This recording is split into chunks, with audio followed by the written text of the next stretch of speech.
How you doing, everybody? Welcome to the Best Family Homestead.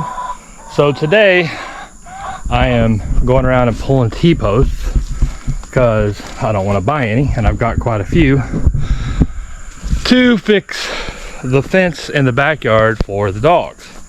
I'll introduce you to a few of them. We have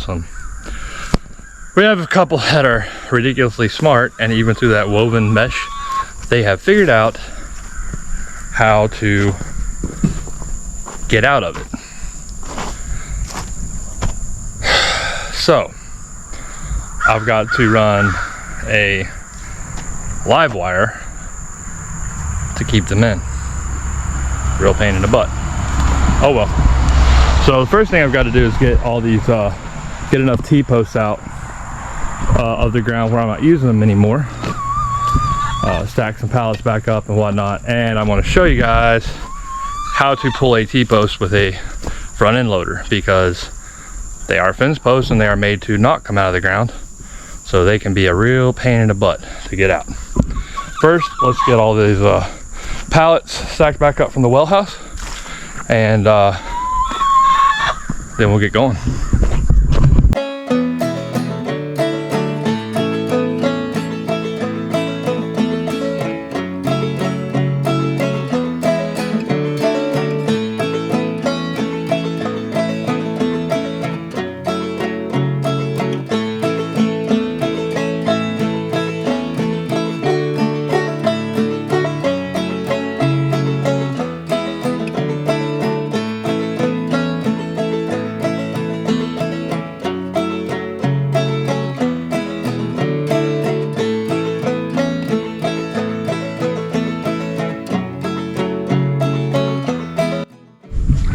Okay, so when pulling a T-post, if you don't have a front end loader, they do make a tool that makes it easier. Or you can wiggle it around and around and around and pull and wiggle and pull. I mean, they are a pain to get up. But if you have a front end loader, there is an easy way, well, easy-ish way to get it out. And that is with a knot called a timber hitch. And I'm using a modified version of a timber hitch to get this out. I'm going to show y'all how we go about doing it. So first thing I'm going to do is take and hook my ratchet strap up here. I'm using my ratchet strap because it's got a hook on it, so I don't have to tie up here and down on the T-post. And when I was first in the military, I was in the Coast Guard, and timber hitch, very useful knot. We'd use it to like tow pieces of driftwood and whatnot behind the boat, something you don't have a place to tie onto like this. You don't have a hook or somewhere to really tie onto it, and this will work even on a smooth surface, even without bumps. So basically all a timber hitch is a locking knot. It's the same knot you use for like a safety hitch when you're rock climbing. So I'm going to go around, and then the important part is I'm going to come back down the same way. I want to make sure that below the knot is following the same direction as above the knot. So now you see I've got this piece comes down, goes around and back and down, so that it's all in line. And then because T-posts are so brutal, I'm going to put one more here. And on this one, to make it a little bit easier to get out, just like with our slip clove hitch, I'm not going to pull all the excess through.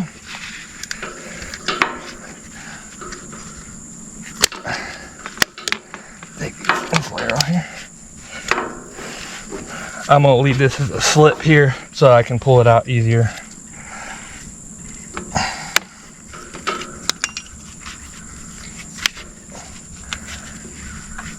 So we've got our modified timber hitch here, and what happens is when this pulls, when I pull up, because this wraps around, it tightens down on this post or log or whatever you're pulling, and causes it to grip itself. Now it's not much fun to get loose. It's not much fun to get apart, but it does work for lifting the T-post. And in typical fashion, the boss sees the camera and decides to come over here and make sure I'm doing it right. Copper, what are you doing?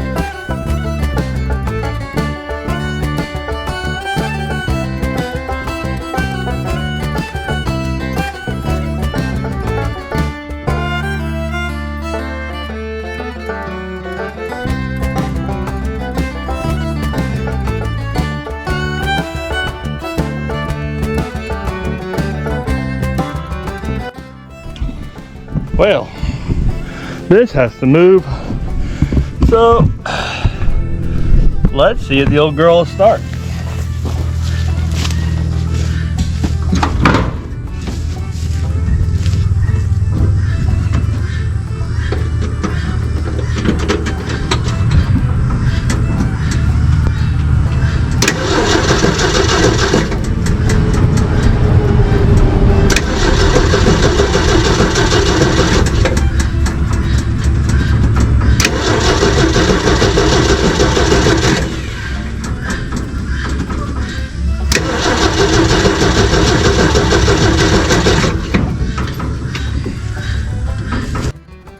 Bit of chemical persuasion here.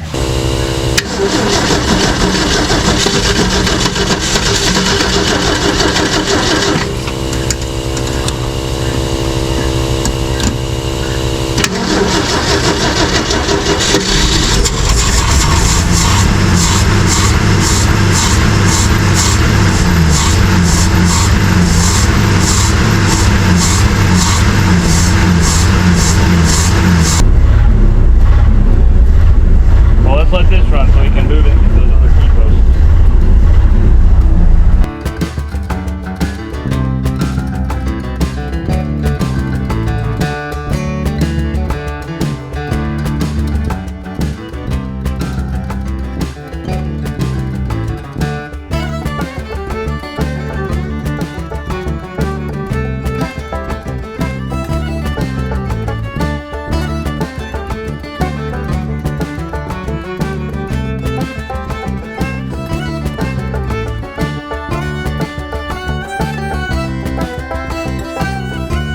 We have been pulling T-posts and getting stuff ready for taking Aidan to college, and one of the problems is Sir Robert, or I guess I should say President Robert, is nice enough to watch the dogs for me when I go down there, but we have a couple really smart dogs, Panda, and she taught Mimi how to get out of this fence. Now this fence I really like because it's multiple layered. Even when there's grass and stuff that grows up on the bottom,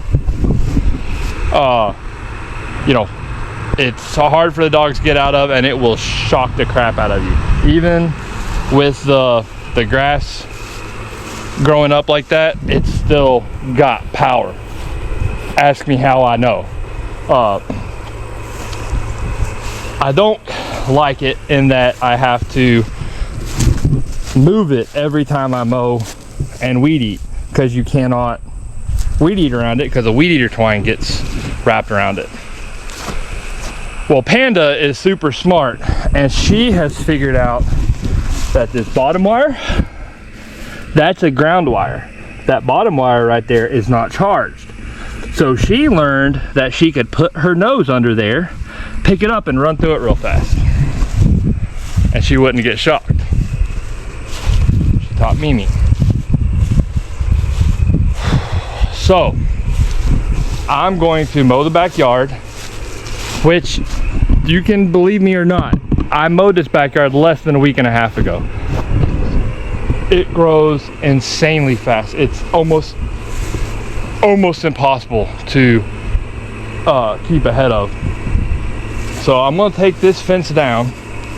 We're going to mow the yard and weed eat where the fence goes, and then I'm not going to hook the power back up to this wire. What I'm going to do is I've got my electric fence wire over here, and that's why I've been getting a T-post. I'm going to put this electric fence wire about yay high. That way when she goes to try and get under it, she won't be able to. She'll hit that wire, and we're going to put it on this side, so there's still this barrier. She can't jump over it, but it's low enough to where she can't just put her nose and run real fast, because as soon as she tries to get under, it's going to zap her.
Okay, that's a lot of fence.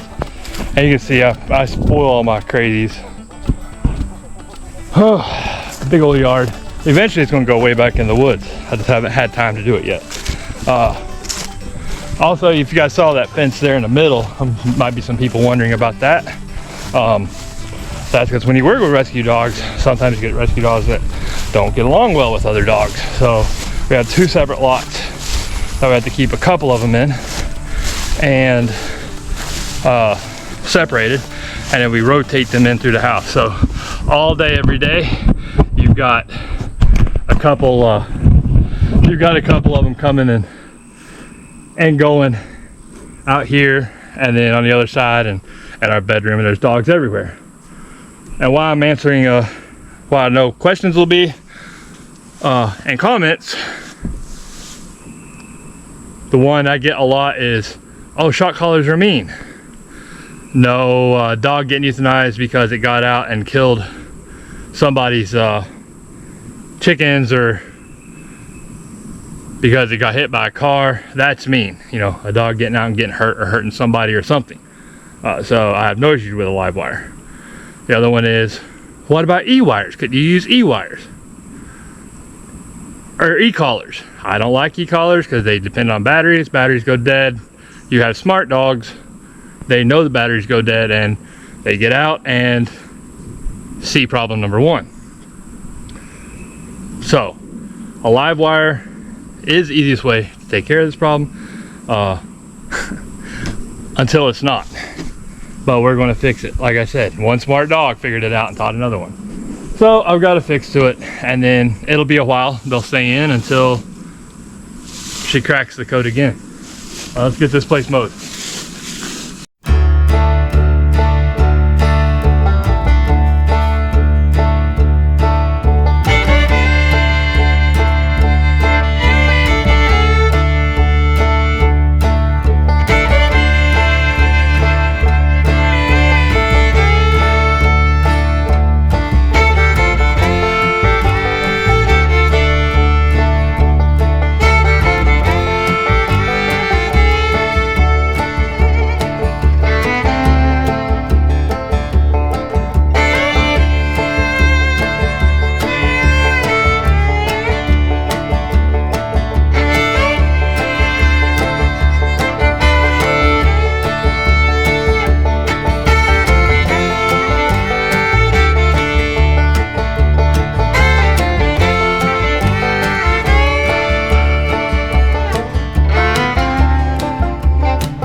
All right, that took a little bit longer than normal. For any of you eagle-eyed viewers that might have noticed, I'm cutting on 2 blades. Because last week, and I was doing the math, it was last week when I was mowing under a pecan tree, I hit a chunk of pecan and it snapped a bolt on one of my blades. It was so tall I couldn't see. So I have to go back over things a few times. And the reason this does grow so fast, you can see exactly where those tail lines are for the septic. So even when it's dry down here and the rest of the grass doesn't grow, the back here is still just ridiculous how fast it grows. So now the fun part, and we're gonna get started putting this fence back up and then start running our live wire.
But touch it on camera, do I get $100? Nope.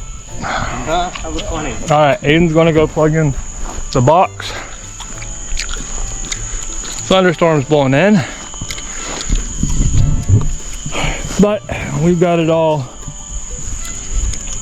set there. So I think it's gonna work when they try and put their nose under it. I hope. Yeah, I hear it popping. And a place or two, which means we'll need to fix it. Uh-oh. Told y'all. Unplug it.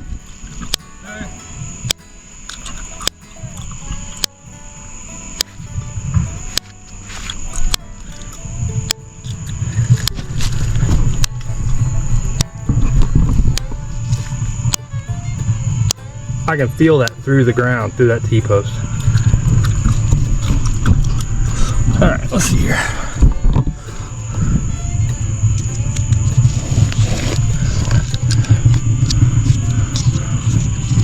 Oh, okay, I see what happened.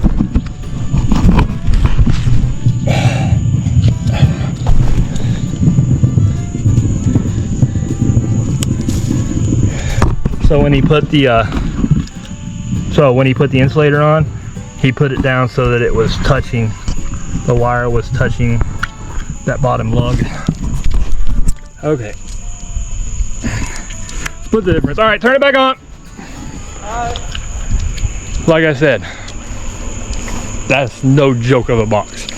That was touching that T-post, and on my hand on the ground right there, I could feel the shock in the ground. Again, oh, that's so cruel to your dog. No, it's not. They're gonna do it one time. Turn it off. Well, hang on. All right, I'll be back in just a second. All right, turn it on. Third time's a charm. Plug it in. Yep. That'll work because I'll hold it away from that T-post a little bit. All right.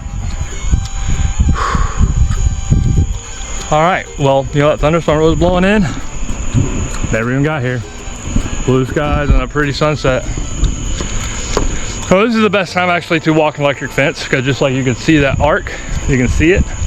So I'm gonna walk it, make sure it's good. Turn the dogs out. And no, maybe I feel a little bit bad, but I'd feel a lot worse if they got hit by a car or lost. I really would. So I will